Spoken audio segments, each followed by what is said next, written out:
Okay, let me start. I will try to introduce you to some black holes in scalar tensor theories, which are quite modern in the sense that we came a long way from standard Brans-Dicke theory to something I'm going to discuss.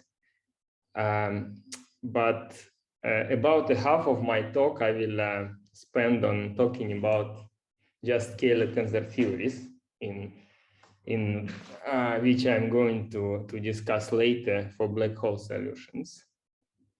Okay, because maybe some of you don't know so much about these modern constructions of modified gravities. Okay, let me go to the, so the outline is quite simple. So I will start with some motivation. Then I will go from I will try to explain in a simple way how to go from simple scalar tensor theories to what we call Horndeski theory now and beyond that theory. So it's most generic scalar tensor theories people study. Then I will I'll start talking about black holes, a little bit about black holes in general relativity, which you all know very well, and some discussion about no-here theorems, and then some ways to go around those theorems in scalar tensor theories, and I will give some constructions of black holes in scalar tensor theories at the end. Okay, so let me start with the motivation. Actually, why do we even consider modified gravity, and in particular scalar tensor theories? First of all, we know that, I mean, we believe that there was a period of accelerated expansion of the universe, which is called inflation. And the universe was expanding very fast and in a very quick short time. And we believe that there was some scalar field responsible for that. I mean, this is like a standard way to understand what happened in the inflationary universe. And actually, one of the most probably one of the most interesting and motivated, as well as observationally well-fitted theory, is actually modification of gravity, which leads to inflation. This is a Starobinsky model, where instead of just an action which consists of r, you also add the r squared term. And then this modification of gravity actually drives acceleration of the universe.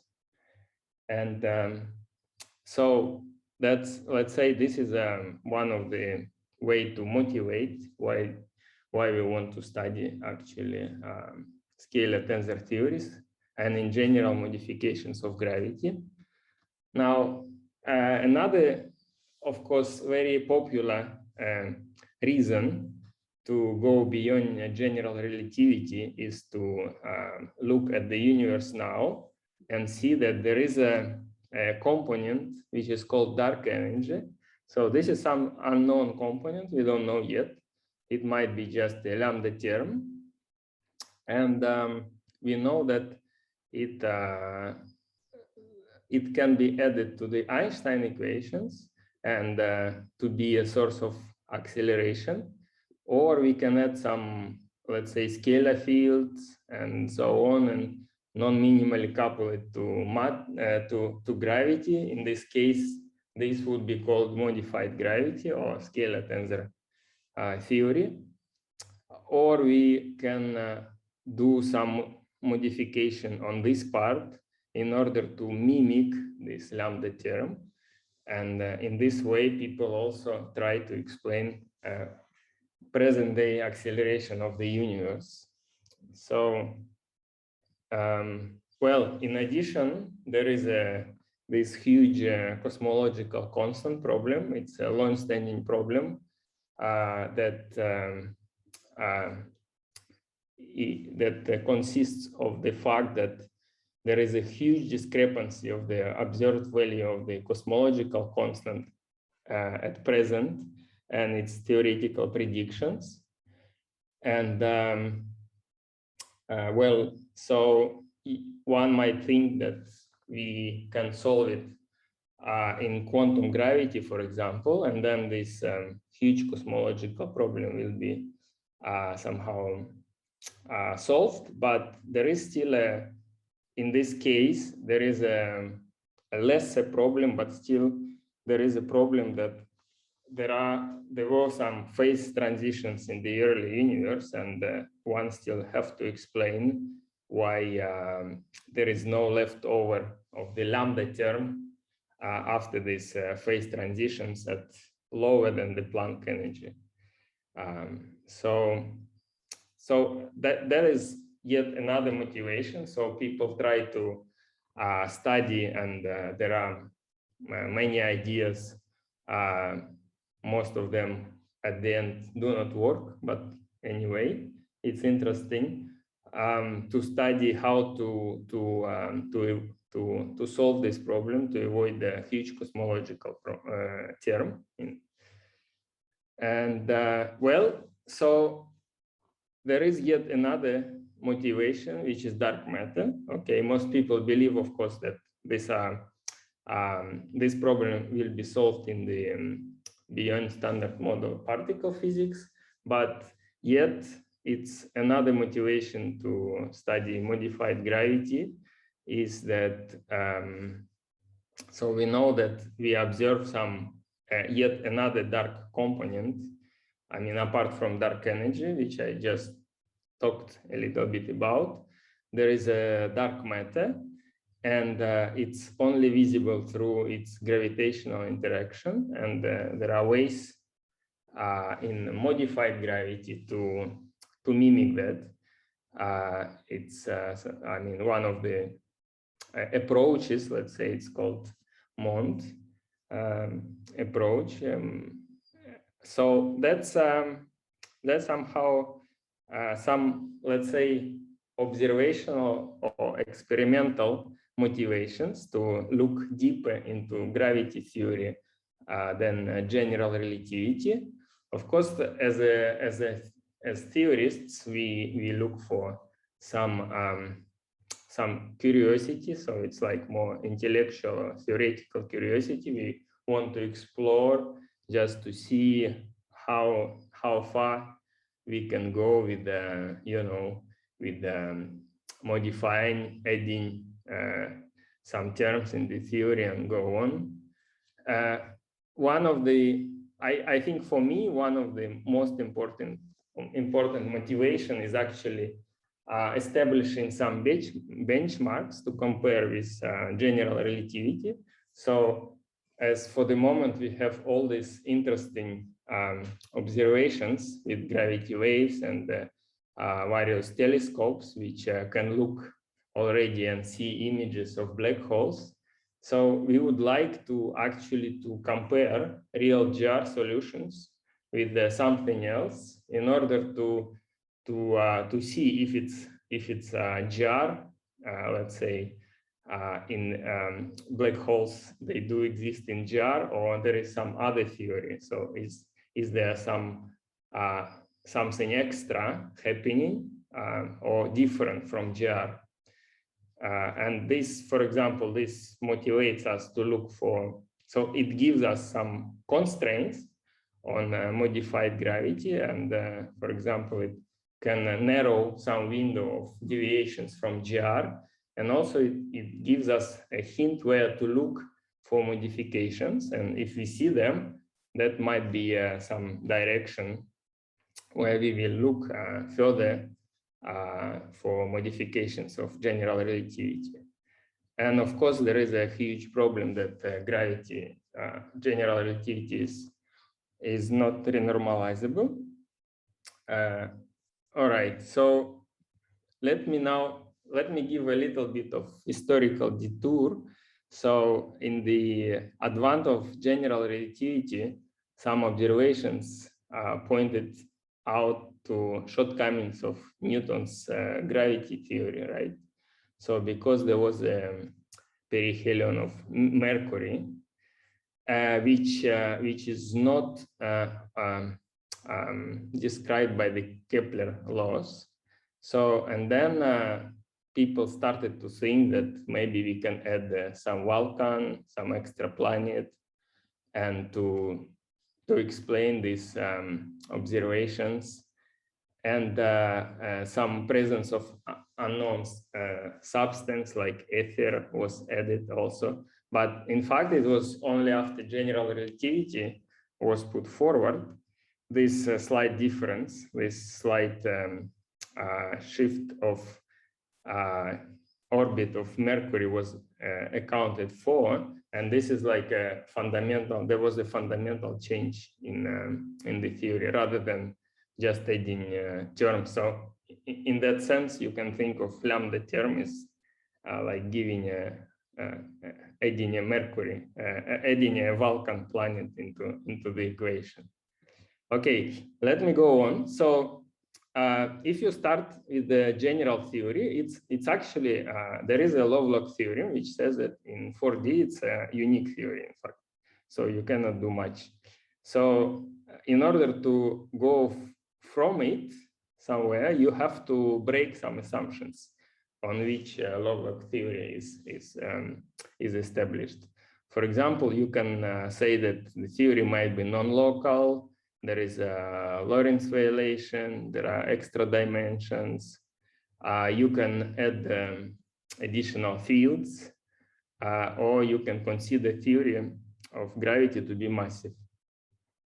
And so what I'm going to present here is this part, is actually a part of this big picture, which is scalar-tensor theories, okay? And why is it? Because, in fact, first of all, this is the simplest modification you can think of. And also many theories related to scalar-tensor theories, which I consider in some regimes. For example, there is some high-dimensional theories which can be reduced in some specific limits to scalar-tensor theories. Also, in some limits, massive gravity or bigravity can be reduced to scalar-tensor theories. Also vector tensor theories. For example, f of r, the one example which I talked at the beginning as a motivation, can be reduced to, can be rewritten in a way of a standard scalar-tensor theory like this. If you think of massive gravity, if you look at strong interaction, there is a spin zero or helicity zero, you would say, of the graviton, which actually acts as a piece of scalar-tensor theory. So that's why scalar-tensor theory, in some sense, it's simplest and kind of universal approach to modify gravity in infrared. So let me go a little bit about how to, I will try to explain here how to go from like the simplest things we know from the university courses to some more advanced scalar-tensor theories. So if you think of a scalar without any tensor for the moment, let's think of a canonical scalar. It's a standard kinetic term and a standard mass term. So this is a standard canonical massive scalar. Then you can think, okay, how can I generalize it? I can add, instead of just a mass here, I can add some non-trivial potential here, non-linear, non-trivial potential. And the majority of inflationary models and quintessence are built on this Lagrangian. So then you can think, okay, so you modify this potential term, can you modify actually the kinetic term? And yeah, in principle you can, and there are examples, I mean, many examples from different parts of physics where you do modify the kinetic term. So why don't we do that? So, and we go on, all right. And let me introduce here the definition of X. This is a standard notation which we use. This is just a standard kinetic term, dphi. And so what you do is, okay, so this is a standard massless scalar, and you want to go non-linear from here, okay, in the kinetic term. So you replace X by some function of X. Let's say you have like X plus X squared and so on. And so you end up with some non-linear kinetic, non-linear scalar theory, which has a non-linearity in the kinetic term, okay, instead of the non-linearity in the potential term. And this is known as, in cosmology, it's known as K-essence. It's a very widely popular thing in cosmology and inflation. So K-essence, because of K here, some nonlinear function, or K-inflation in cosmology, okay?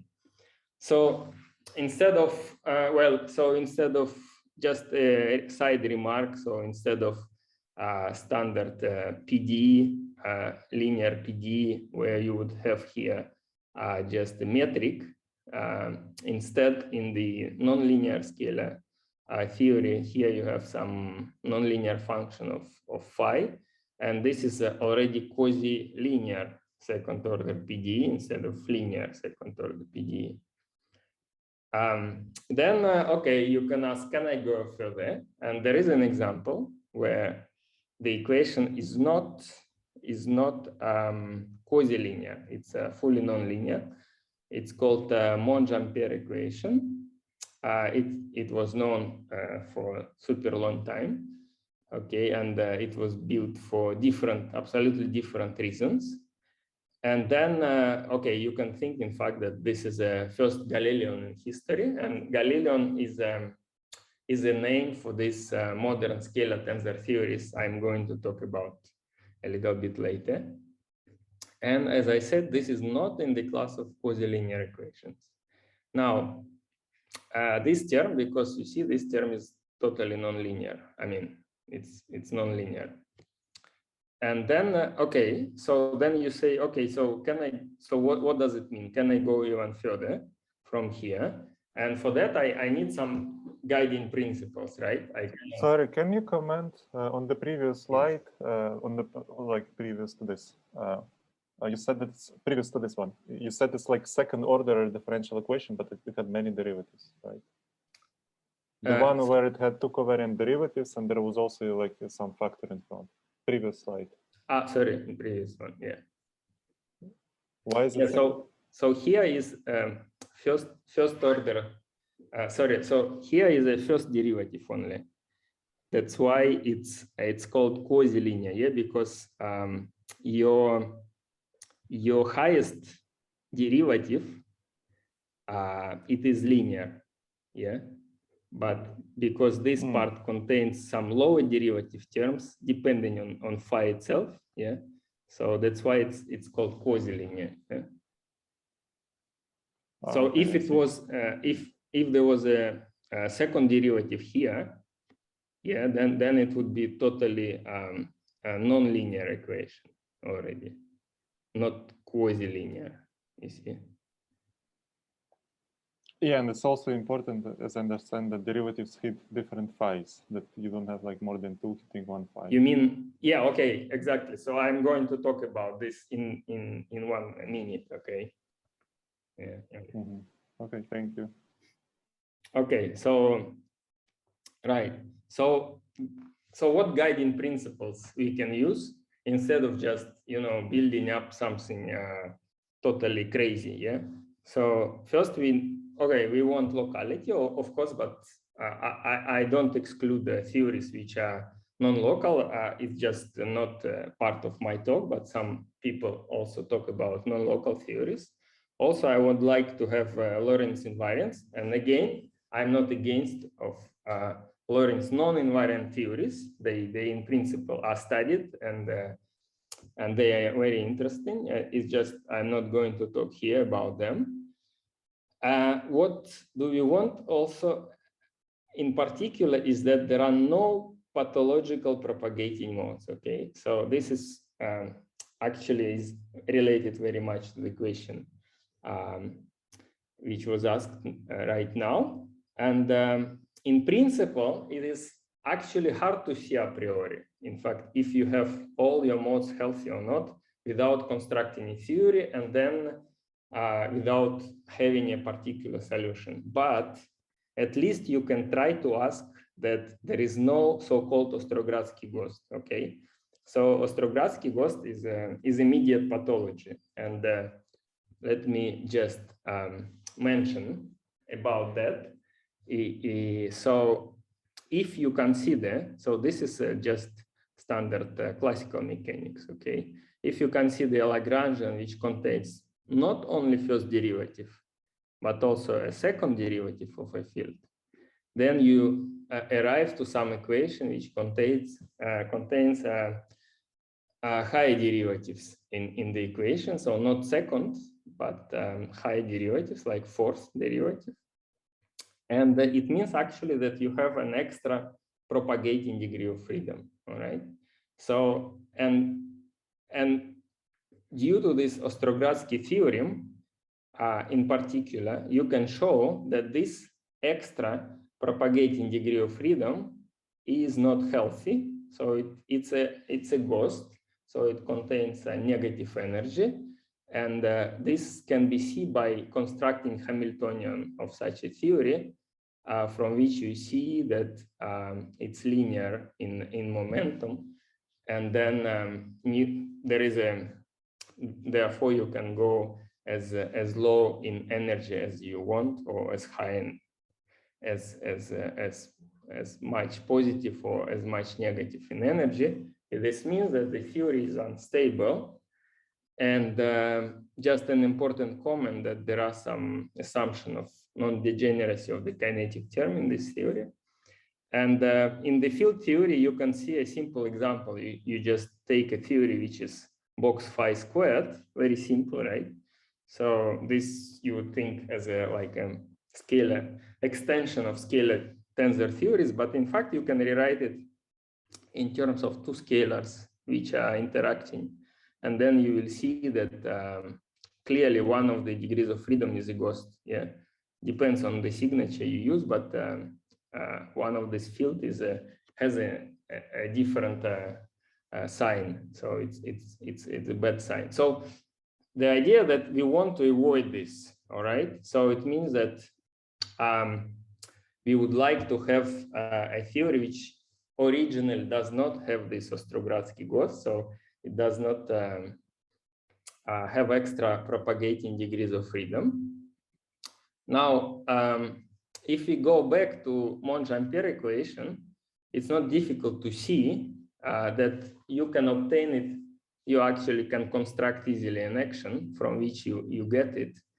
And in principle, looking at this action, you would think that in fact, the theory would be high order if you, because if you naively vary, you count number of derivatives when you vary this action with respect to phi, you would think, maybe this is third order. But at the end, it happens that those third order derivative terms, they cancel out, okay? So in principle, you can go on with that and think, maybe there are some interesting theories which look like there might be a problem, but at the end there are no problems. And this was done by Horndeski. So he actually constructed somehow this was a generalization of what Lovelock did at some moment.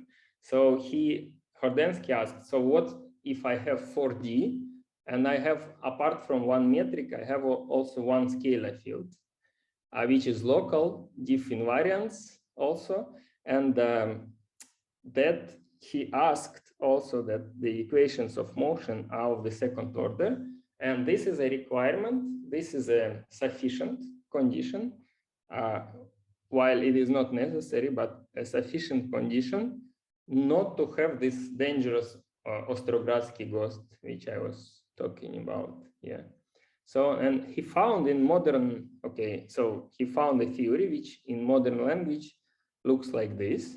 So, and you, for example, it contains 4 arbitrary functions which depend on scalar field and the kinetic term, so derivatives of the scalar. And it contains these 4 different Lagrangians.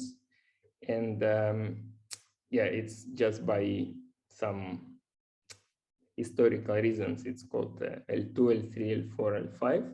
So, for example, L2 is basically this k-essence term which I was talking about before. This term is basically the generalization of the Monge-Ampere Lagrangian would be, which gives a Monge-Ampere equation. And then, for example, L4 here, you see it's generalization of GR. So there is R, the Einstein-Hilbert term, but there is some extra piece here. And so the theory, so the theory contains these 4 arbitrary functions. And it does not contain Ostrogradsky ghost because equations of motion are second order. So you have, as usual, 2 helicities of graviton and extra scalar field. So yeah, let me go a little bit also again for the historical detour. In fact, there were like different ways of finding the same equation. I mean, some parts of this theory historically, as I mentioned, there was a Monge-Ampere equation. Also, there was an interesting construction by these people at some moment, which was kind of unnoticed. But okay, it exists. It's called like universal equation construction. It's quite interesting. Also, this theorem, which gives a Monge-Ampere type of equation, is coming from a DGP model of gravity. And then there was some generalization, which is actually where from this work we get the name of Galilean because they used some specific symmetry to construct their theory. And this symmetry they call Galilean symmetry, which although has nothing to do with that space-time Galilean symmetry. But anyway, this name goes on now, and sometimes the scalar, which is in standard, which in modern scalar tensor theories, it's called Galilean instead of scalar. So, okay, so then, if you remember, I mentioned that there are not more than 2 derivatives in the equation of motion. It's sufficient to avoid the Ostrogradsky ghost. But then, in principle, in fact, it's not necessary, okay? So if one breaks the assumption, some of the assumption of Ostrogradsky theorem, and in fact, this assumption is has something to do with the degeneracy of the kinetic term. So in principle, you can construct even a more generalized theory, and in present days, it's called degenerate high-order scalar tensor because there is some degeneracy inside, or DOST, like it's not ghost, it's DOST, and it contains 2 extra functions in addition to what I had in principle. One way to look at it is the following. So we can take just the Horndeski theory, and then we can go beyond Horndeski, so to extend the theory by doing so-called disformal transformation. Okay, so this part is called conformal transformation.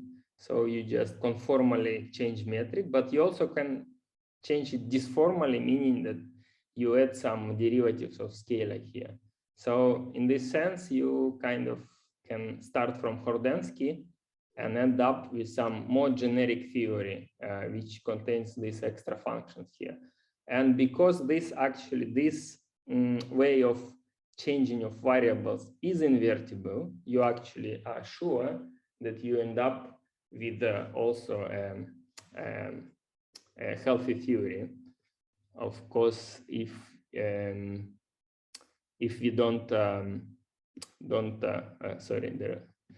if you don't couple to matter. So there is some question about the matter, of course. Sorry, there was a question to the chat. Sorry, it's not for me. Okay. Anyway. Oh, sorry, can I ask about this? So if it's invertible change of variables, so these theories are just equivalent or not? Exactly, very good question. So now, if I have time, probably not. I will talk a little bit later about that when I will construct some theories. But just for now to say, you can think of the following. So you take a theory which is not coupled, which is coupled to matter. Okay. Now, so if you couple matter to G tilde or G, these are two different stories, right? So if you take one theory which is coupled to G tilde, it's not equivalent. I mean, where matter couples to G tilde, it will be not equivalent to the theory where matter couples to G. You see what I mean? Yeah. So like stress and energy tensor is defined with respect to like one or another. So in that sense, in principle, look, you start with Horndeski theory, yeah, and then you, let's say, you do this formal change, yeah, and then you end up with some more complicated, ugly theory, but then you couple it to a new metric. You couple matter to this new metric you redefined, you see, and in that way you obtain a new theory, you see. Thank you. Okay. So let me go on. Yeah, let me finally go to the black holes now. Yeah. So in principle, it's in GR, in general relativity, there is such a general knowledge that black holes are bold. What it means? What does it mean? So when there is a gravitational collapse, black holes, they eat or expel surrounding matter. Yeah. And after everything settles down, their stationary phase is characterized by a limited number of charges. And this black hole has no details, classically at least, yeah, about the collapse. And in that sense, we say that black holes are bold. So there are no hairs. This is what we say. So there are some no hairy arguments or even theorems, depends on what kind of theories you consider. They say that adding some extra matter or let's say degrees of freedom to general relativity would lead to trivial, meaning that GR solution or some singular solutions. Okay, so it means that when you add, for example, in standard scalar tensor theory, yeah, in Brans-Dicke, you add a scalar, and the solution for black holes will be GR with a scalar given by a constant everywhere. So it means that it doesn't actually do anything, this scalar. Sorry. So then in the, yeah, so basically that's the picture which illustrates what I said, yeah. So there is some collapse, some stuff going in, something goes out. Then after everything settles down, you have only mass, the mass of the black hole, angular momentum, and the charge of the black hole. And then, okay, so there is actually a nice example which illustrates what I just said. If you take a conformally coupled scalar field, so this was done by Bocharova, Bronnikov, Melnikov, and independently by Bekenstein. It's called BBMB solution. So you take a more or less standard scalar tensor theory with a conformally coupled scalar field, and there is a non-trivial solution. It looks like this, very simple, yeah. Actually, the geometry is it looks like extremal Reinstein-Nordstrom black hole. But there is a so-called secondary here. Okay, I won't go into details, but there is some scalar field. And just to illustrate how these theorems work is that the geometry is actually nice, in fact, but the scalar field is unbounded at the horizon. Okay, so something goes wrong, in fact. So now let me go to standard scalar tensor theories and how to construct solutions there, how to avoid problems and no-go theorems. So I will consider shift symmetric Horndeski theory. So as I said, there are like 4 different functions, and shift symmetric meaning that my Lagrangian my action does not depend on phi itself, but only on the derivatives of the scalar. And okay, actually this gives me an extra symmetry, which is clearly called shift symmetry, and conserved quantity, conserved current.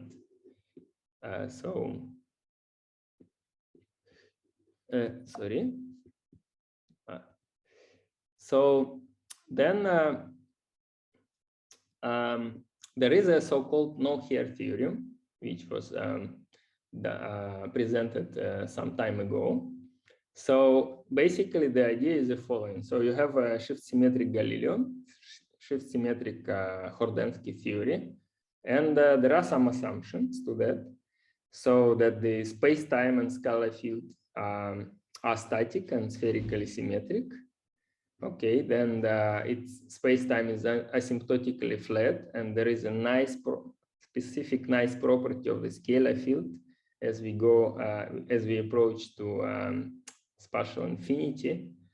Also, the norm of the current, which I just introduced, which is connected to the shift symmetry, is finite at the horizon.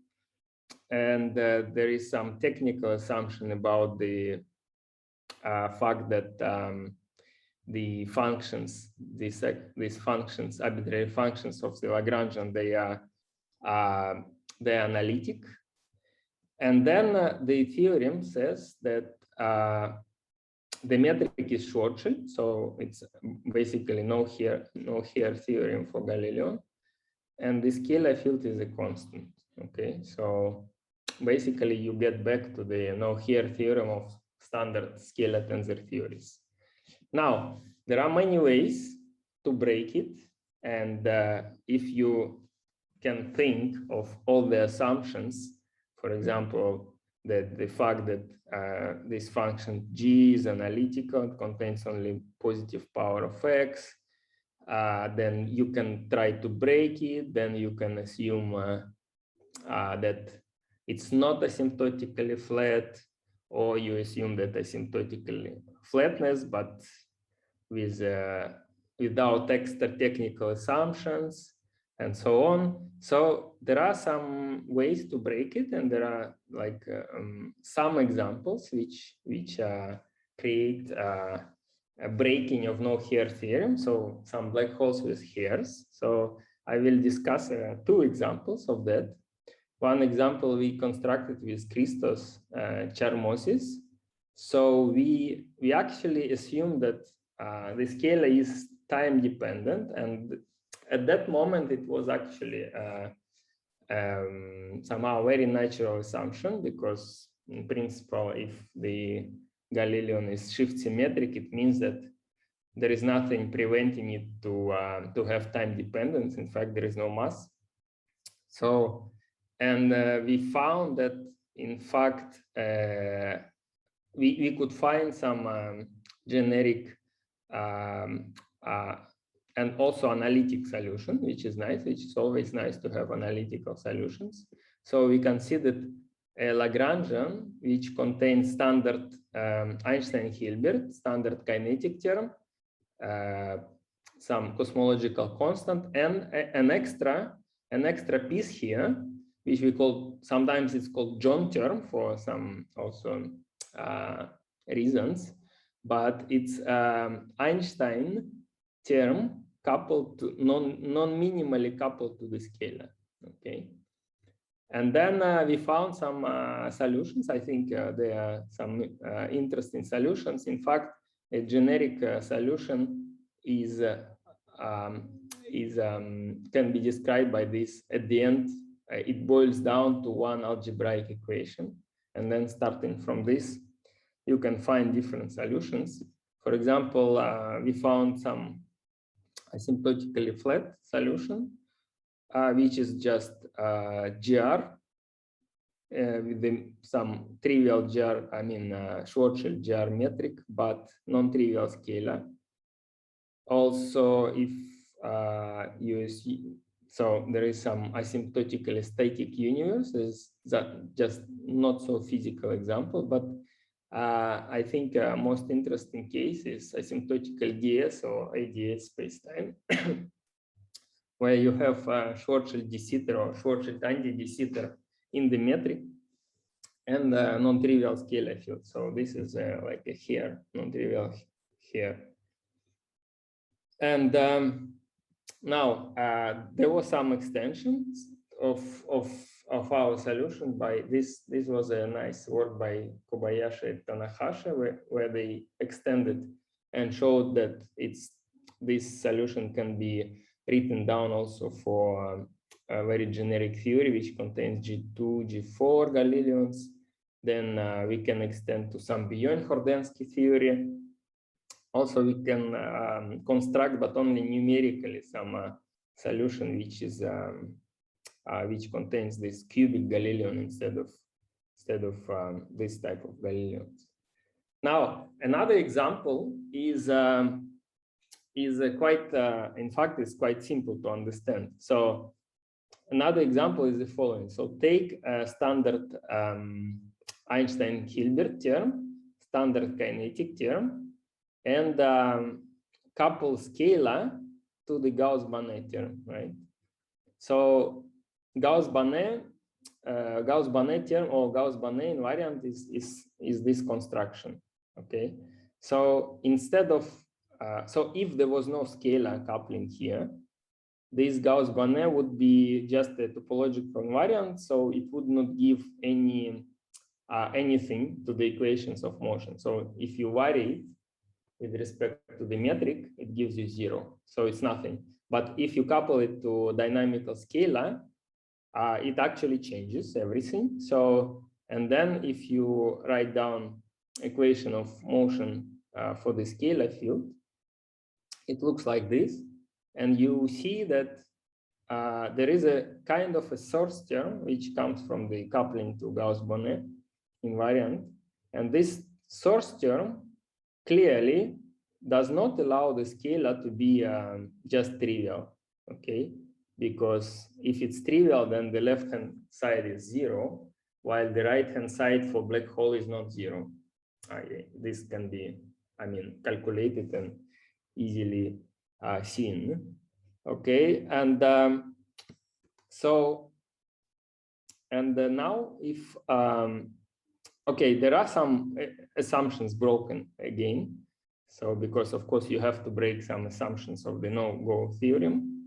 So for example, the fact that it's not G5, this G5 term in the Horndeski language of this Gauss-Bonnet term, it doesn't contain only powers of x, okay? So this assumption is violated. And then actually there is another assumption which is violated, and actually it's not easy to see, but the fact that the norm of the current actually diverges at the horizon. So, well, this solution can be, the solution to this system of equations can be found only numerically or in some limits. Now, if I have some time left, I think I do. So let me talk about some recent work we did. It's actually, so for the moment I was talking about static spherical symmetric solutions. But we know that in nature, I mean, what we observe at least, there are candidates for black holes which are rotating. So the idea is how to, and it's quite difficult to construct generically rotating black holes. Even in GR it was difficult, right, as you know. And so it's also quite difficult to construct them in modified gravity. And so this was our motivation. Let's try to do that.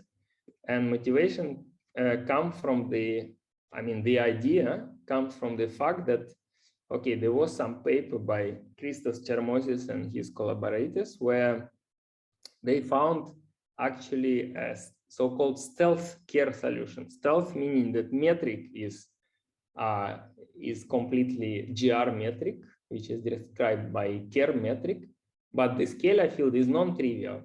There are some interesting properties about that. I don't have really time to talk about them, but it's not so trivial to construct. This solution is, although it's stealth, so meaning that you don't modify metric itself, but just to mention that the idea is that the scalar field here is a Hamilton-Jacobi potential for the Kerr spacetime, and this is important for the construction, and there are some interesting mathematical details about that.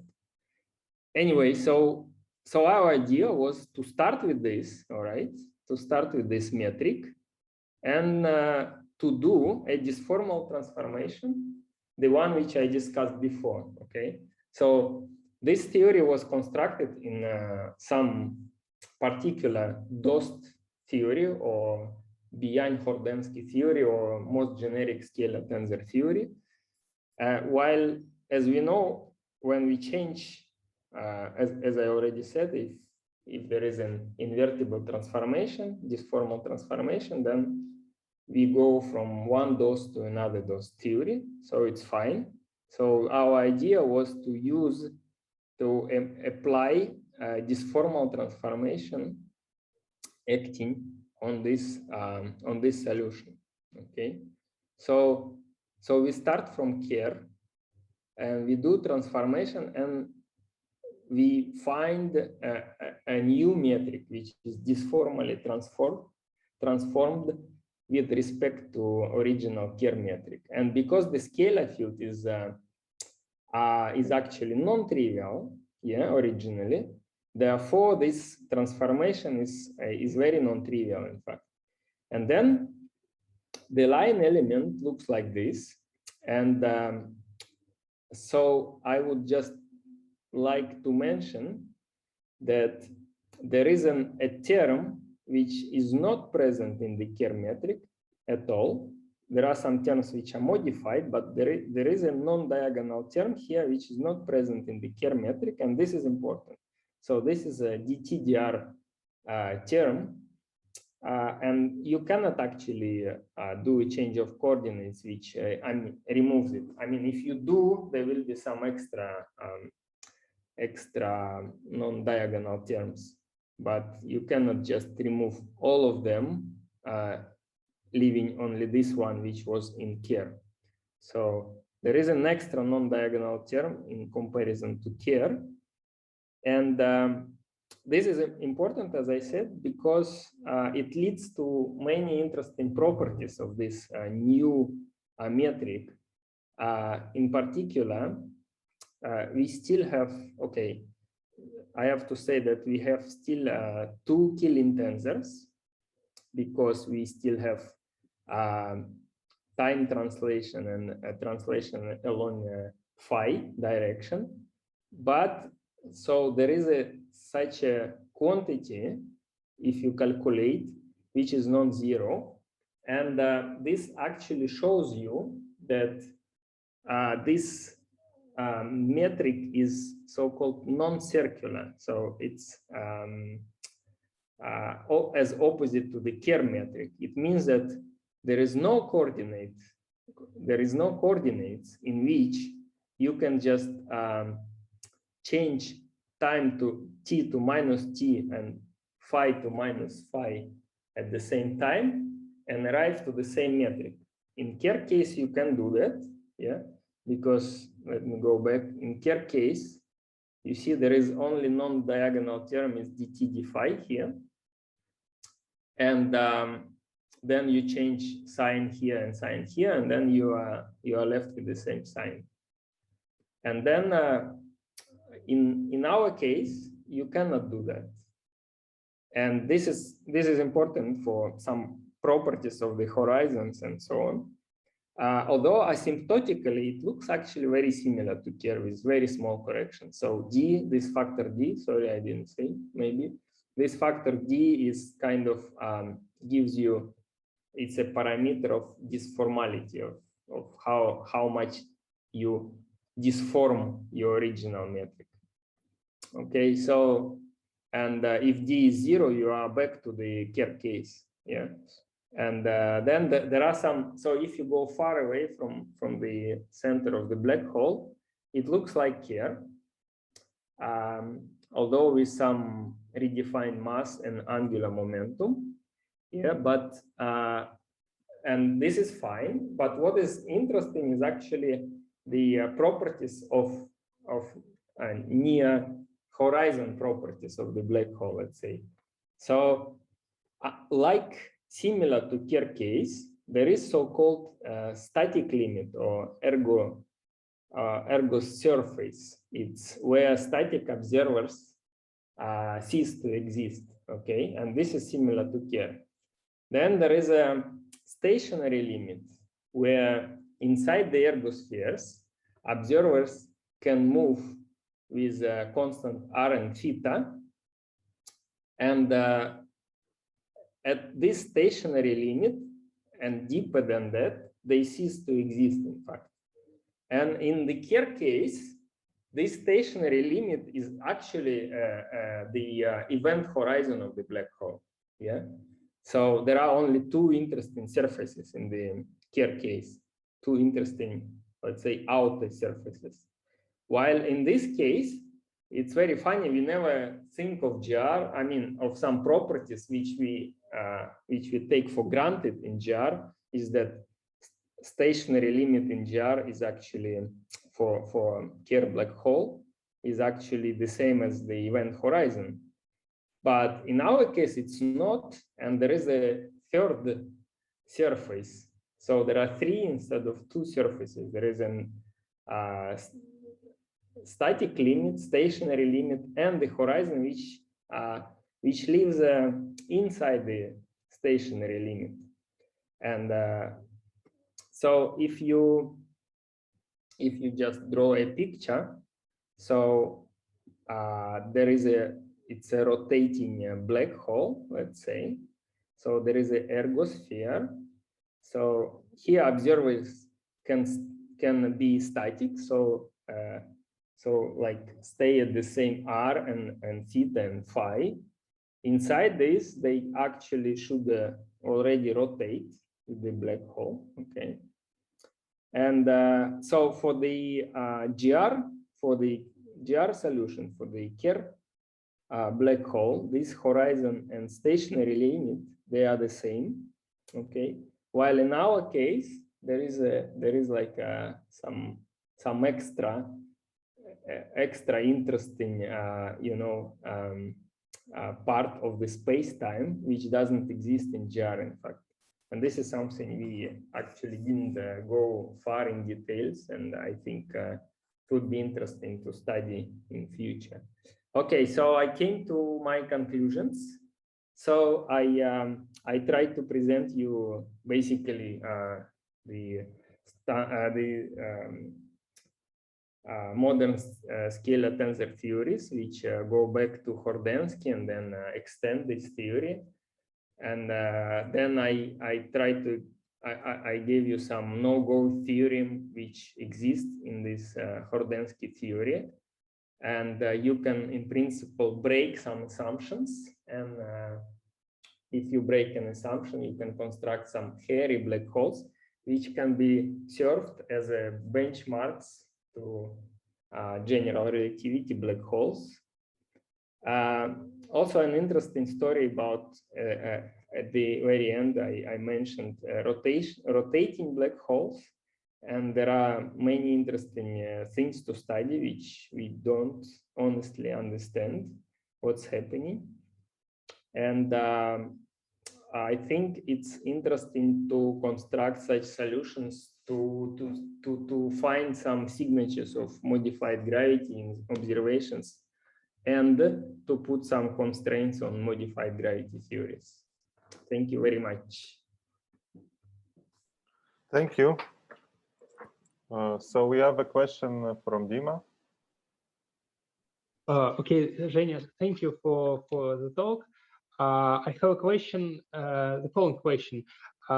Usually you say that in black hole thermodynamics that the no-hair theorem is like a zeroth law, like that there is only one equilibrium state, something like that. So does this hairy black holes means that the underlying theories are not like, well, do not exist on the quantum level or something like that? So in principle, it might mean a simple thing. So for example, you know, there is a simple example of I didn't discuss them, but scalarized black holes. When there are two states, let's say there is GR state, and there might be a coexisting non-GR state where you have a hair. So in principle, it can mean that one of those is it has more entropy than the other, and that's in that sense. At the end of the day, you should end up with a high entropy. Yeah? And there is some noise. Sorry. Is it on me? No? Yeah.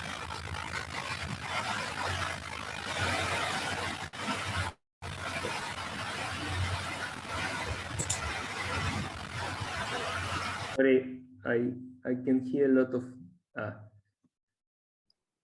No, it's fine. Okay. And what would you say if there is a family of hairy black holes? Yeah, so in that sense, okay, I mean, in principle, if there is some hairy black hole, it doesn't mean that it's let's say it's end point of the. I mean, it can just live for a long time, yeah. And okay. After some time, it can go to some other. For example, we had this. I mean, I gave once a talk at INR about black holes in massive gravity. Yeah, so we found some instability there. So it means that the black hole doesn't. It's not the end point of this of massive gravity black hole, but the instability was like time of the universe. So you see, if it exists long enough, it's fine with us, right? So okay, thanks. So please, another question. Yeah, actually I have a question, but I think it's related. What about stability of these new solutions?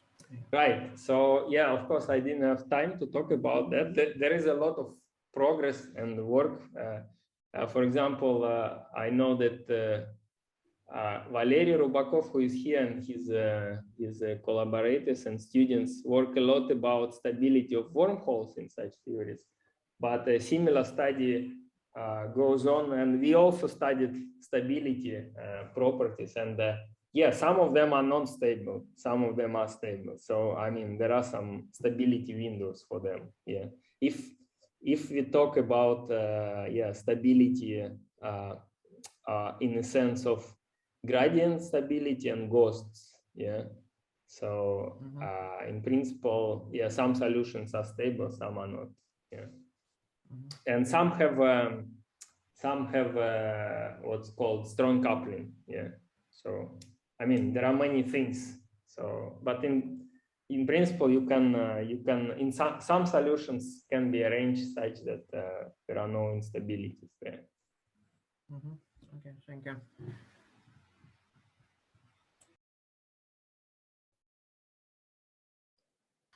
Next question. May I ask a question? Is there any example where it is known that the solution is completely stable? I mean, non-trivial solution, which is completely stable, meaning that not only gradient of Gauss instabilities are absent, but also slow instabilities are also absent there.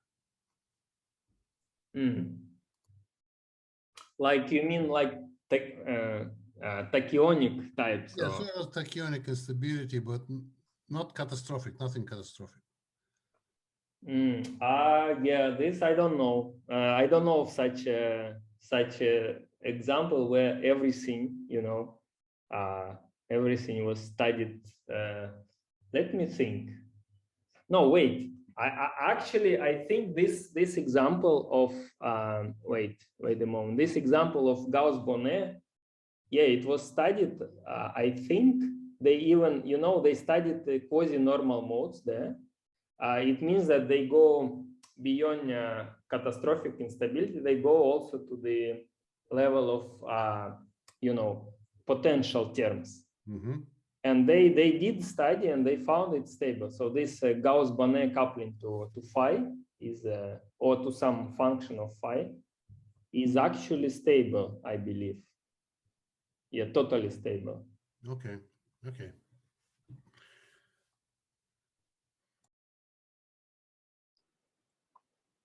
So I wanted to ask one thing.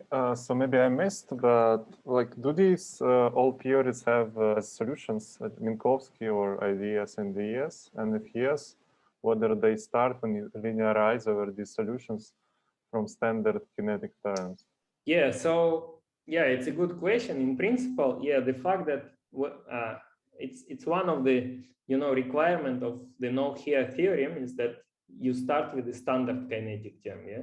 So in principle, if you assume that you start with some standard kinetic term and other terms are negligible to the standard kinetic term when the perturbation is small, yeah, that means that you in some limit close to Minkowski, you get back to some standard scalar theory on top of Minkowski, living on top of Minkowski. So that in principle is possible. Yeah, I mean, it's up to you to require that. Or, for example, you can require, because you know that there is an acceleration of the universe, you can actually require that there is a de Sitter, yeah, de Sitter, and you don't care about, for example, about Minkowski, yeah. So in principle, if you ask, okay, I have de Sitter instead of Minkowski, that's fine also, yeah, because we live in de Sitter universe, not in Minkowski universe, right? So it's an extra requirement. Right? Yeah, it's an extra. And also, I didn't talk about that, but when I say that there is no Ostrogradsky ghost, it's actually, you have to be careful, because this is what we just discussed. It doesn't mean that all the propagating degrees of freedom which are left, which are still there, they are healthy, right? You have to check every time. For example, you find your favorite theory, and then you build up a solution, and then you have to check if the solution is stable there. Yeah. So, and the only generic requirement for that theories which I presented was the absence of Ostrogradsky ghost, which is a obvious pathology from the beginning, while other pathologies you have to find out later if they exist, you see. Like, and also, for example, your requirement to have Minkowski or de Sitter is an extra requirement. Yes. Okay, thank you. Are there any questions? Sorry, I have a question. Is it specifically four-dimensional story? So can we go to lower dimensions or higher dimensions? Yeah. So yeah, exactly. So it's a good question. In fact, the fact that I presented, there are like 4 different types of Lagrangians, which I was talking about. The Horndeski is related to the number of dimensions. Yeah. So if you go lower, so for example, if you consider 3 dimensions instead of 4, then the most complicated term, which is called G5, it actually it's topological there. So it's like Gauss-Bonnet. It doesn't give anything for equations of motion. It's nothing. It's actually yeah, it's totally 0 there. In fact, it's not even like Gauss-Bonnet. It's even 0 on the level of the action for 3D. And so while if you go to higher dimensions, you can add up extra terms in the action. Mm-hmm. So concerning 3 dimensions, do you say that we still have no gravitational waves in 3-dimensional space-time, even in these modified gravity theories? So in 3 dimensions, we know that yeah, graviton doesn't propagate. Yeah. So but when we claim so, we say about standard gravity theories. Exactly. Maybe so, some modifications introduce additional degrees of freedom. Exactly. So if you think of this particular, I'm not talking about. There are some other modifications of GR and 3D which actually bring you extra degrees of freedom. But if you are talking about Horndeski type of modification in GR, so it keeps the same number of degrees of freedom as graviton, usual standard GR, plus 1 scalar, 1 spin 0 mode. So it means that in 3D, because you had the 0 graviton mode, I mean, okay, I see. Then it will be only scalar propagating there, you see, in 3D. Okay, by the way, a related question. Is it necessary to consider just a single scalar? Is it possible to extend to sigma-type models with more scalars involved? Yeah, there were attempts. I mean, it's called multi-Galilean models. Yeah, people did construct some extensions of them, yes. I mean that in this way, you can extend your shift symmetry to more rich symmetry of sigma models. And yeah, I agree that is yeah, I know that people studied some multi-Galilean, but you see, there was a paper, I don't remember by who, but there was some, they immediately found some problem there, in the sense that if you take like bi-Galilean, so basically 2 scalars, and then you try to construct a simple, simple Newtonian limit there, you would very easily find instability in one of the scalars. So therefore, I think people didn't really like that you immediately have some problems, and they didn't really. So this is a complex scalar, right? No, they 2 real scalars. 2 real scalars. Yeah. Okay, there are different ways to construct, but they were thinking of just adding extra scalar without this, U1 symmetry. Yeah, without I see. With different kinetic terms. Yeah, right? yeah. Okay, thank you very much. Okay. I also have one question. Why do you need shift symmetry in your model? No, we don't.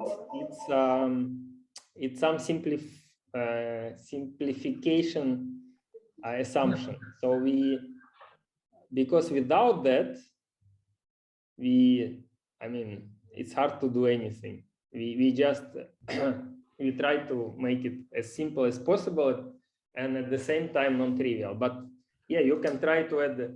Actually, people in cosmology, they consider some extra like potential terms and so on. But you see, when you study black holes, in principle, you would like to have I mean, some analytical solutions. Yeah, it's already super hard to construct analytical solutions there. But if you now break this shift symmetry, basically it means that you kind of you don't have one integrated equation, because you see shift symmetry gives you conservation of current, and it means that you already integrated for free one of the equations, and that's nice to have. I mean, it really helps. So if you don't have that, so I mean, it's useless. You can only do like you know, numerical stuff, yeah, which is fine, but I mean, I cannot do that. So if we consider f attack gravity, then we have no analytic solution, right? You mean if someone before found solutions with no shift symmetry, you're asking? Yes, no, what simply f attack gravity, nothing else. Sorry, there is an no.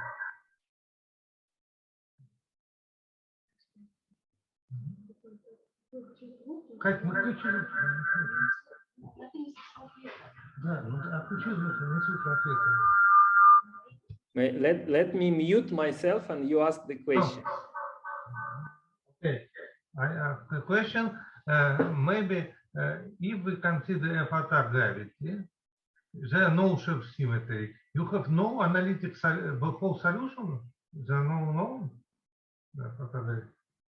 Yeah, you know, if there is f of r, you know that you can go to the frame where it's a standard scalar-tensor theory, okay? And then there are some no-here theorems for that, okay? So in principle, if you satisfy assumptions of no-here theorem, there is only trivial solution, in the sense that it's GR with a trivial scalar. Okay.